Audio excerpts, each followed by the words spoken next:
absurd defiance ends here, hatchling. The appointed time is here. Victory will be ours. The fire of fountain sun rises. Challenge me for this realm. Putrefy, rot, spoil, and fester. Exile, do something! I've never seen anything like this. Defeat it for me.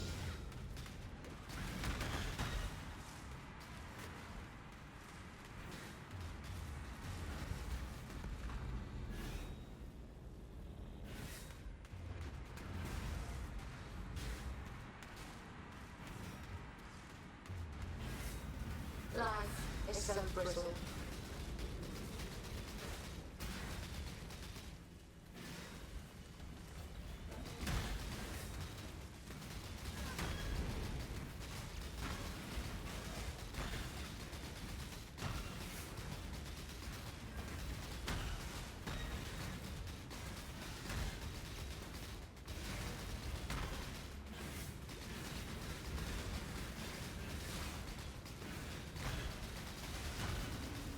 Stalk and launch.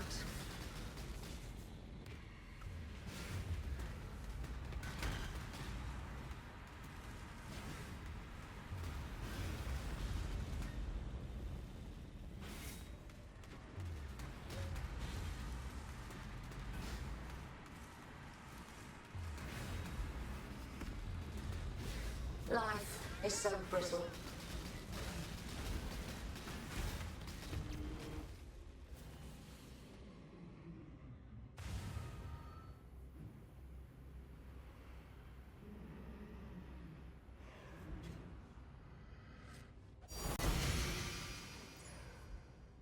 And now we stand on the edge of a new tomorrow.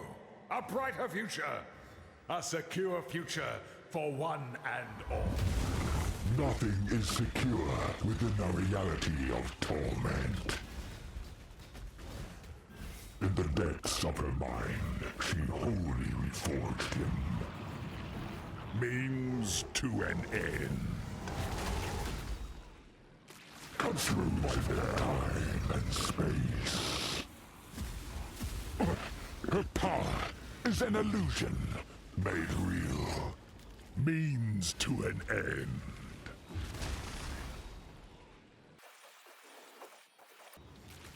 Burning synapses.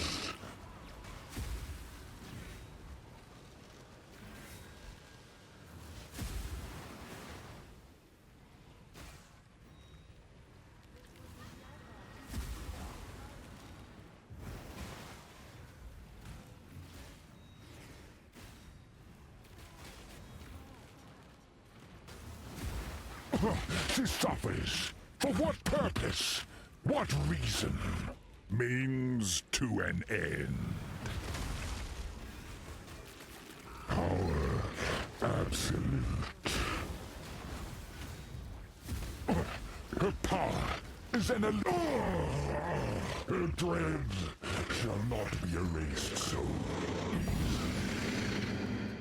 Hey guys, I just wanted to go over this BV Minion Pact build, and I wanted to explain why I stopped playing my Spark build. So I've been farming Ritual and Strongboxes for the first like 2-3 weeks, and I got fairly bored of it and wanted to branch out and do other stuff like Boss Rush, Uber farming, and Essences. And that's why I wanted to reroll to the flavor build of the league, which is Minion Pact. So how Minion Pact works is that when you cast a spell, it consumes that minion and gives a ton of flat physical damage that scales with the minion's life. And this is basically balanced around Dark Marionettes and Golems. It's still a very good gem even when you're using those two types of minions, but due to the fact that Blade Vortex can snapshot the damage on the minion, it means you can use much tankier Spectre options, including this Scorpion dude from the Act 9 boss. And I'll show a clip of where this guy spawns. Oh, gotta make sure I don't kill the guy. Make sure we're not exploding them either. Yeah, the minion you want are these. This guy here. Little scorpion dude. Let's go over the items. I'm using an Obliteration since this by itself is a pretty good weapon for this build due to the fact that all of our flat damage is coming from physical. So this 40% Fizz's extra chaos is not that bad of a stat on the weapon. And it also helps solve our clear very easily by giving us this 20% explode combined with the unspeakable gifts here for 30% explode. And with the way explodes work in this game, if they have the same wording, then they do stack. And since these two have the exact same wording, enemies you kill have a % chance to explode, dealing a quarter of their maximum life as chaos damage. These two end up stacking to become 30% chance to explode. If the wording isn't exactly the same, then those two explodes roll separately and apply their effects separately. So yeah, there's that. And since we're using explodes to basically get decent clear, we are getting 2 medium clusters with area of effect from Assert Dominance and Fast Power. We get around 6 power charges from this build, so each fast power gives us 18% area of effect. Getting 3 of these medium clusters ends up being best for scaling our AoE to the maximum with this node.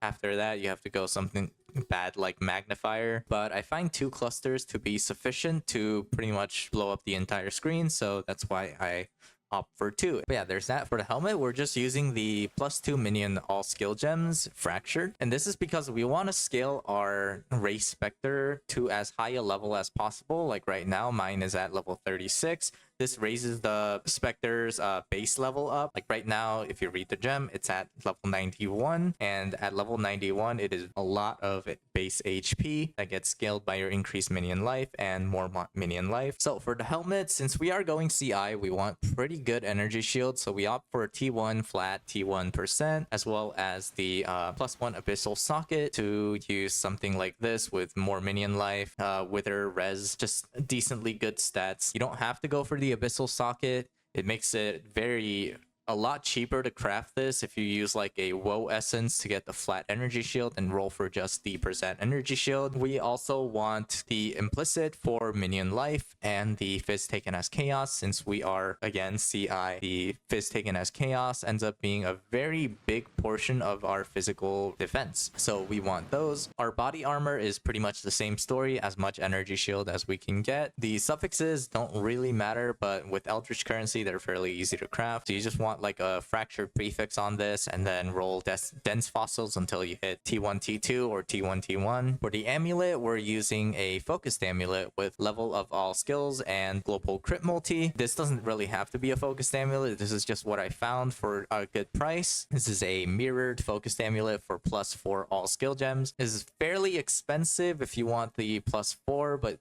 +2 is fine as well. For the ring, I'm using a death rush to get adrenaline. And adrenaline is pretty good, especially for explode, since it gives you generic increased damage, as well as attack speed, which is good for a shield charge, and movement speed, and additional PDR. This is just very good for mapping, for getting from one essence to another. But you can also opt for a Ming's Heart if you don't care as much about defenses and just want more damage. For the other ring, I'm using a Delve mod for Despair on hit. You don't need this, but this is one of the only ways to get a curse on this build without it being annoying to use. Like, you could use Assassin's Mark, but there's not really a way to get that on hit, so it becomes quite annoying to use. So getting a Despair on hit, even if it's like a level 1 Despair, is fairly good. You want to roll Reforged Life on this until you get minion life. We don't really care about the third suffix since we are using a Mageblood to cap our resistances, so our suffix pressure is very low on this build. The prefixes also don't really matter. I just crafted it like this to see if I can swap off of our Enduring Flask later. Right now we do have to use our Enduring Flask since BV ends up taking quite a bit of mana. Well, you don't have to use Enduring Flask, it's just kind of annoying without it if you want to like just spam whenever. For the shield, we're of course using something like this with high energy shield, high chance to block, and recover energy shield when you block. This is fairly easy to craft. It's just with recombinators. You just take a bunch of titanium bases, alt spam them for each of the 3 prefix mods, and then just recomb them together until you get 3 mods. But yeah, after that, you just Shaper Slam and then prefix lock, reforge defenses until you hit the energy shield mod. Yeah, it's not too hard to craft. You don't need the double damage. It's just nice. For the gloves, I'm using a Hands of the High Templar since this ends up being a +4 to minion gems due to the fact that the +1 to socketed gems also affects your empower. So that's pretty nice. It also gives me flat spell crit, some decent res. So I would say this is best in slot if you're going for purely damage. You can also just use something like this with +2 socketed minion gems fractured, and this lets you get a lot more energy shield and a lot more resistances if you prefer that, in exchange for having -2 to the minion gems, which doesn't really matter at this point since there is quite a big diminishing return after level 30, I believe. For the boots, I'm using the Elder Hunter boots for Tailwind and Ray Spectre. This is fairly easy to craft despite how it looks. You just need a base with elevated Tailwind and then a Warlock boots with the Ray Spectre and Awaken Orb them together. If you want a third good suffix, then you do need to use memory strands for this. And you can find some YouTube tutorials on this, but I can also just like quickly explain how that works. So you would get a Warlock boots, preferably over quality. You don't need over quality, and then you Elder Slam it to make it Elder, and then you Scour it to make it normal, and that's because we want to put strands on it, and strands can only be applied on a normal item with this Orb of Remembrance. You can settle for like a 70 or higher strand. You can also go for 80 if you're looking for like good suffixes or good prefixes from the Awakener Orb as well. But yeah, you do that until you get like 70, and then you need to make it rare, and the way you do that is you have to use Transmute, and Transmute removes like anywhere from 0 to 4 strands on the item. You can't really control it, you just have to gamble that part. And then you imprint Regal until you get something like -4 or lower. Regal removes around 0 to 16 strands. So it's like a 1 in 4. You're going to have to imprint quite a bit to get a decent outcome. But yeah, I'd say like anything over 60 strands in your final result, if you're going for just suffixes, is fine. So once you have that rare Elder Warlock boot base, then what you want to do is go to the Harvest Party Crafting Station. And these reforges don't cost strands to reroll the item. So what you do is reforge Chaos to get Desecrated Ground on the prefix, and then you prefix lock and reforge Minion. And what this lets you do is this guarantees the Ray Spectre mod. So now you have Desecrated Ground and Ray Spectre to have a 50% chance of Dominator orbing. But you do have to first annul any other suffixes, and that's because we want to make this magic with elevated mod. So after you Dom Orb and you get the elevated Ray Spectre mod, the Dom Orb removes the prefix of Desecrated Ground, so you can craft suffixes cannot be changed and scour the item to make it magic if the only suffix is Ray Spectre gems. So you do that, and now you have a magic pair of boots with Ray Spectre gems elevated with 60 plus memory strands. And what you can do with that is go to the Beast Craft to get this craft. Apply the Hinakore's Lock to a magic item. This requires the Kraka Camariel and Black Morgan, so it's going to cost you around like 1 to 2 divines per try. But basically what this lets you do is pretty much preview the Awakener Orb to see if you get a good third suffix or not, to guarantee like T2, T1 resistances. This really isn't required for this build because like this really isn't required because we are res capping with Mageblood, so the suffixes don't really matter here, but what this opens you up to later is dropping the Bismuth Flask for a Diamond Flask so you can actually cap your crit. With how much damage we already have, it's kind of overkill though. But yeah, we use the Mageblood with the Topaz Flask to get a lot of maximum lightning resistance, as well as some rare jewels with +2 maximum lightning res so that we can get 90% all elemental resistances with Melding of the Flesh. Right now I'm only at 88 since I'm opting for a more DPS oriented variant with Mindless Aggression, and what Mindless Aggression does is it gives your minions 20% more maximum life,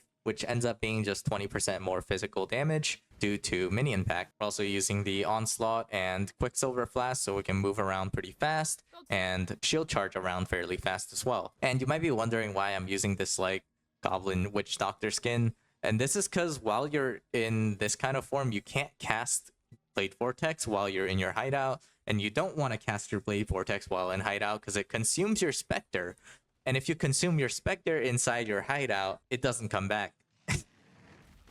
So you're gonna have to go grab one again from the Act 9, which ends up being very annoying. So it is kind of cringe in that regard because you have to like make sure if you don't have this skin, you have to make sure you're not using Blade Vortex in your hideout. But yeah, one other Flesh and Flame option you have is this skill effect duration from Mistress of Sacrifice. This just makes your Blade Vortex a lot more comfortable to use since the duration goes up from 4.8 to like 6.4. You can also opt to path over here to Exceptional Performance to get quite a bit more skill effect duration, as well as the Mastery for more skill effect duration. But it is quite a lot of point investment, and I'd rather have max block from over here. But yeah, going over the passive skill tree, we have the we're of course using the Supreme Ostentation with the full tattooing setup, as well as grabbing the Impossible Escape for Mind Over Matter to grab some of these notables for very little passive point investment. And the notes we really want to look out for here is minions have increased maximum life as well as spell damage.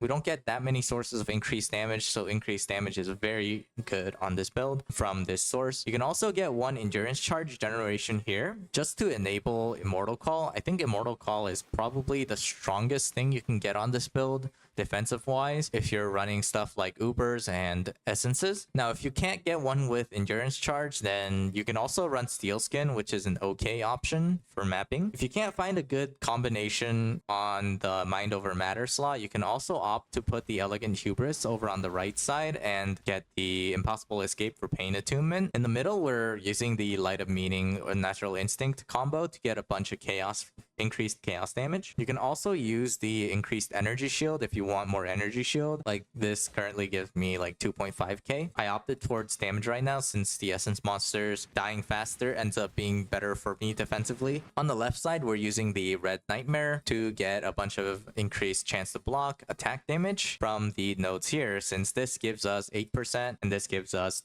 12%. Yeah, this jewel alone with these tattoos and these nodes are giving me like 16% attack block, which is very nice. I'm opting for voices right now just to fit in another rare jewel to get more spell block and energy shield and max lightning res and all that. You don't have to use voices. You can also use like just a chaos cluster with like increased chaos damage on the two nodes. That's also fine. Since we are Supreme Ostentation, I opted towards matching my strength and int so that we can fit in a Rational Doctrine. And what Rational Doctrine does is it gives us Consecrated Ground as well as Profane Ground on critical hit. And Profane Ground is very good because it's a free 100% increased critical strike chance. It's very nice. And Consecrated Ground is also very nice due to the fact that we get Zealot's Oath on this build. And Zealot's Oath lets us stack a lot of percent life regen and convert that to percent energy shield regen, which ends up giving us around 2,200 regen per second, which, as you can probably tell, is a pretty strong source of recovery. But yeah, the Ascendancy is fairly straightforward. We just grab anything that gives us more chaos damage and energy shield and AoE. But yeah, this is a fairly decent build for Ubers, for Essences, for Delve, and I can showcase a Essence map here. But yeah, at the start of the map, you just cast your Blade Vortex, eat your minion, and then you have to keep the Blade Vortex up, so you're clicking it like once every 5-7 seconds.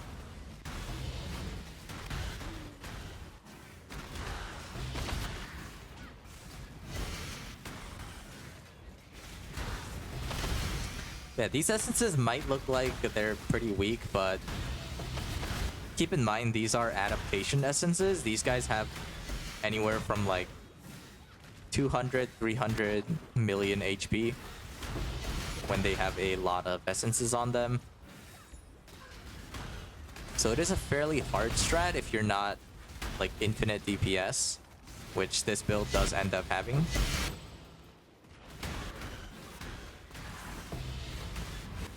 Yeah, it's fairly comfortable. You just shield charge around, one-shot the essences, blow up the screen.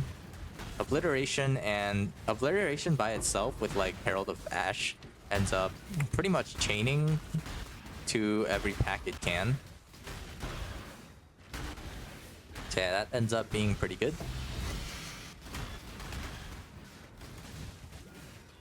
So if you wanted to just map on this build, you could.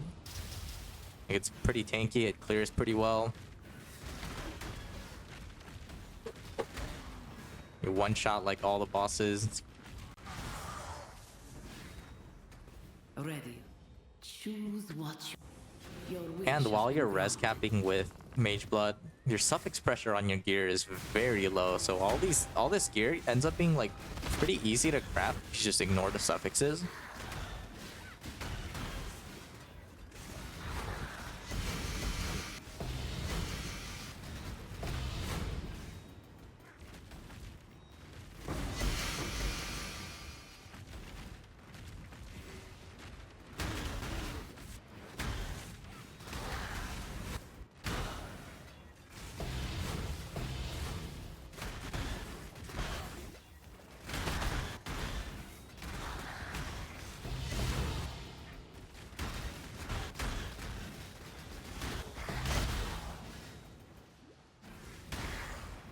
Kind of rolled a terrible showcase map due to the fact that half these guys have proxy shields. But a pawn. Proxy shields do end up blocking explode as well.